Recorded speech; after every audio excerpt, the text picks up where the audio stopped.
watch a series, gasp while reading a book? Have you ever told the characters in a TV show to stop being stupid? Cried when they cry? When they kiss? When they die?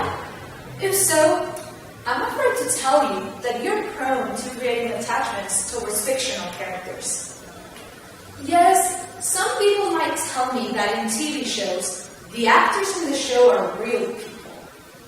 But most of the time, you're not shrieking in excitement because of the actor, right? You're shrieking because the character, the actor is at that moment.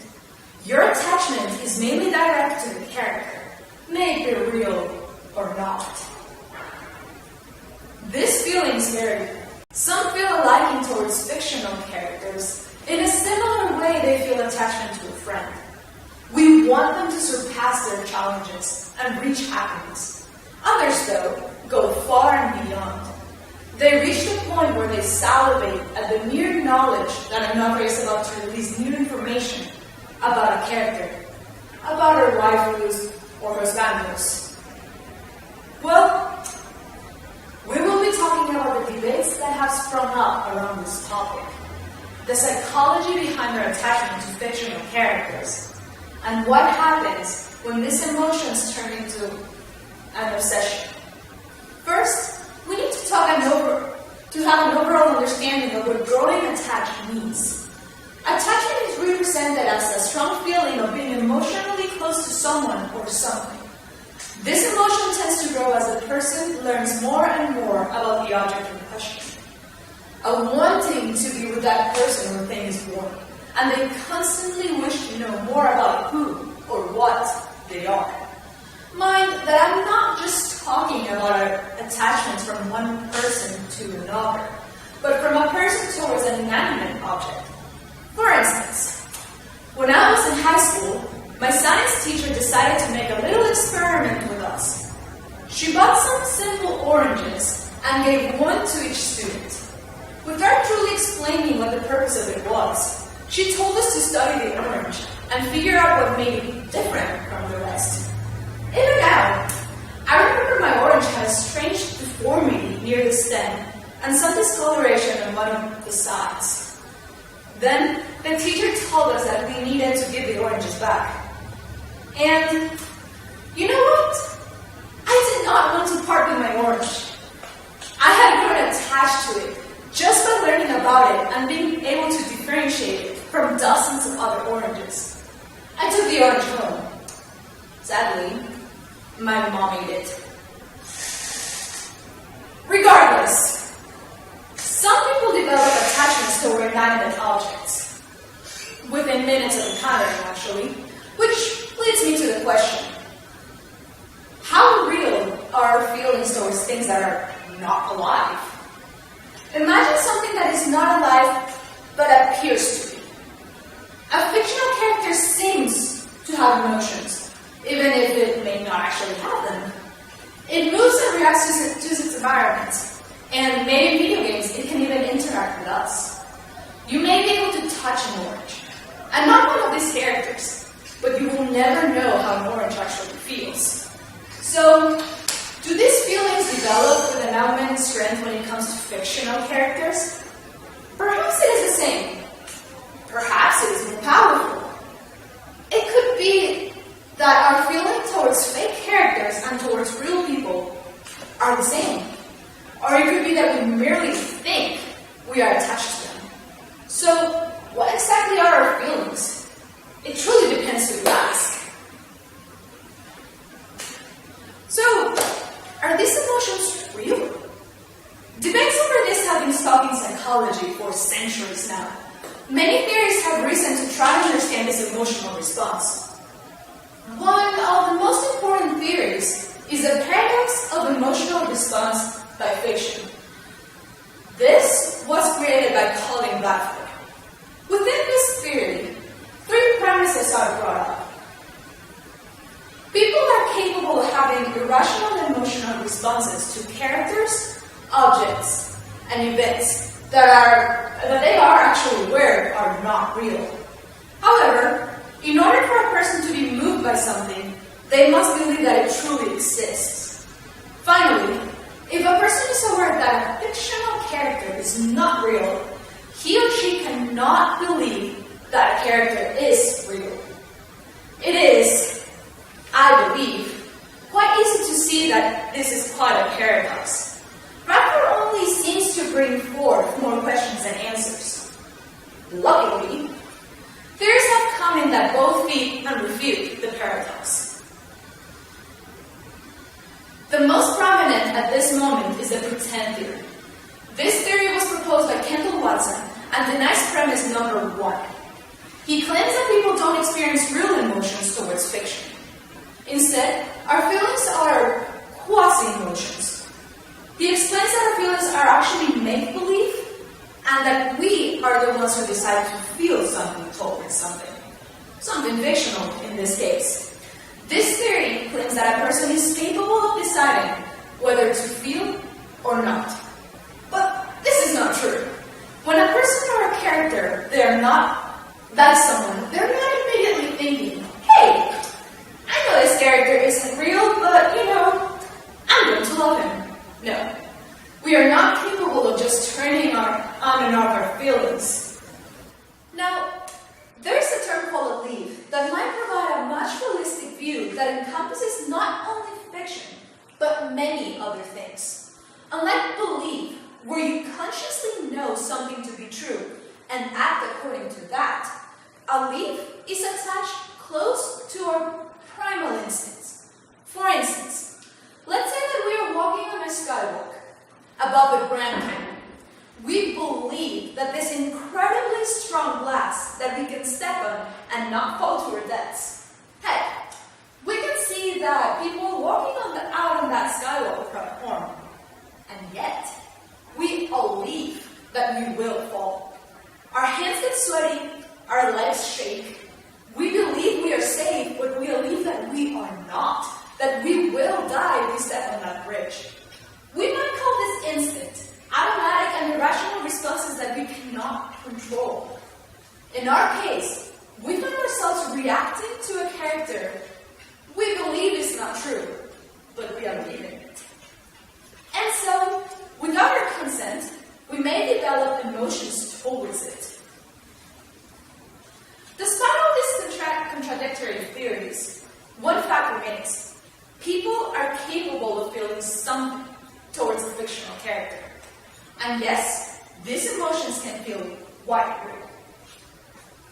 A disclaimer before we continue though. Not all people feel the same way. Some people might find themselves attached to some types of characters, to all of them, or to neither. I will, of course, do my best to attempt to reach most cases.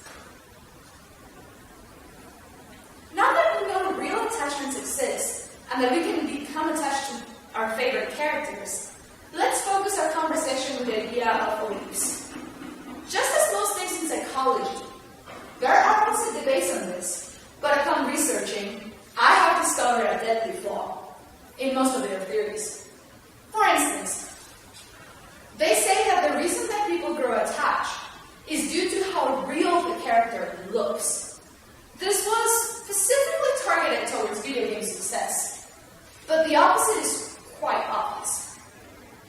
Perhaps we find characters in games such as The Last of Us attractive due to their artistic realism, but there are many people that find themselves attracted to characters that do not seem real at all. The easiest example is anime. This is the most studied area since anime fans are not shy of claiming their love towards specific anime characters. And yet, these animated characters do not strive for realism. Heck, there are anime where the characters are all but human.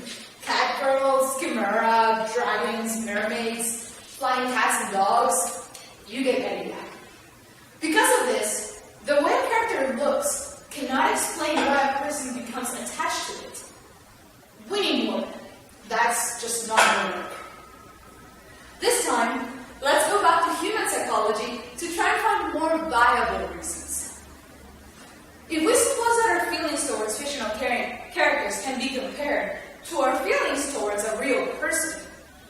Then, we have a keyword that could potentially reveal this attachment we feel. This word is empathy. Empathy is the ability to understand and feel what someone else feels. We need to go deeper than this simple definition.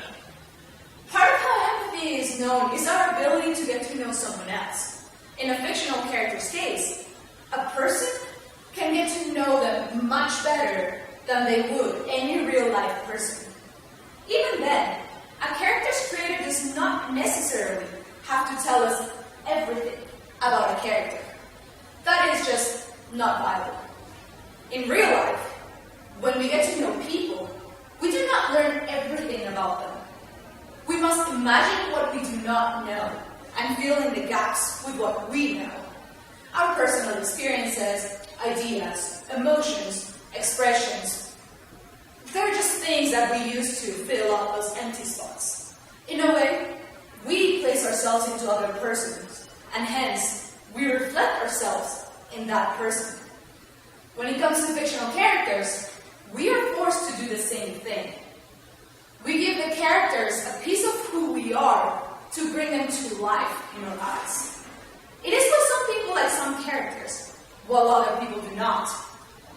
We might be capable of understanding some characters better than others. This might be because it is easier to fill in what we do know about the character in a smoother way. Maybe their background, their environment, their way of thinking, or even the challenges they are going through are, in a way, similar to ours. When we cannot identify with the character in question, we generally cannot generate attachments towards it. In fact, we might claim that they feel fake. Now, let's go deeper into this and just talk about obsession. Finally, what happens when someone gets so attached to a character that it begins to affect their real lives? The majority of people do not reach this point. Yes, they love their characters and might even join fandoms where they can meet other people that share their feelings. Still, those few that cross the same attachment line can experience a decline of their own mental health. Sometimes even their physical health. These people experience a higher level of empathy than other people. They tend to spend hours upon hours researching any little detail that happens to be available about their favorite fictional characters. They rather read fan fiction to try and feel their desire to spend more time with a character they know they will never meet. Or they prefer doing that, just meeting them instead of socializing or even sleeping.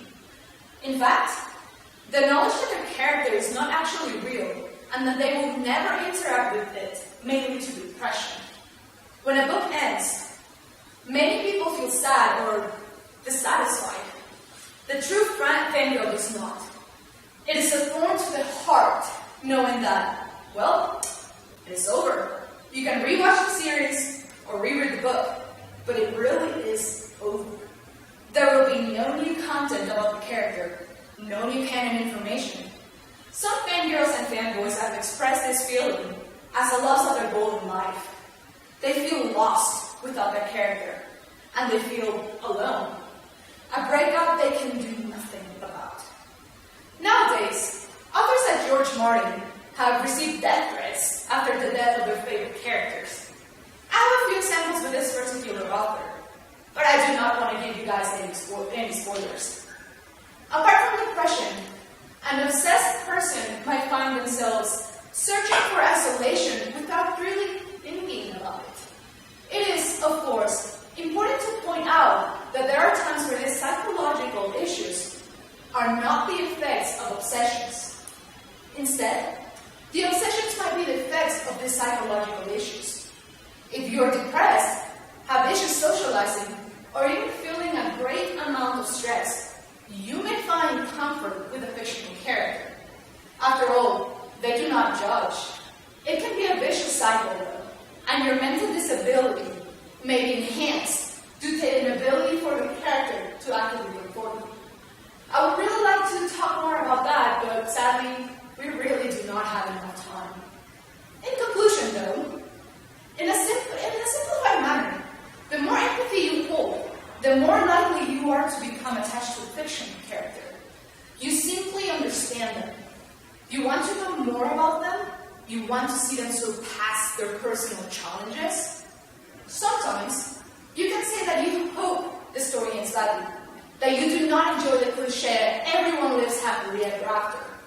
But if your character dies, you are likely to feel the loss. At the end, we can begin to understand why people are prone to getting attached to a thing that does not exist. This thing, however, seems to have a purpose and a reality that eludes many philosophers. It is clear that the more empathy we hold, the more emotion we give. In exchange, this may reach a harmful point where a person becomes too attached with a character and hence begins to experience damaging emotions that may have long-lasting effects. Thank you very much and have a great night.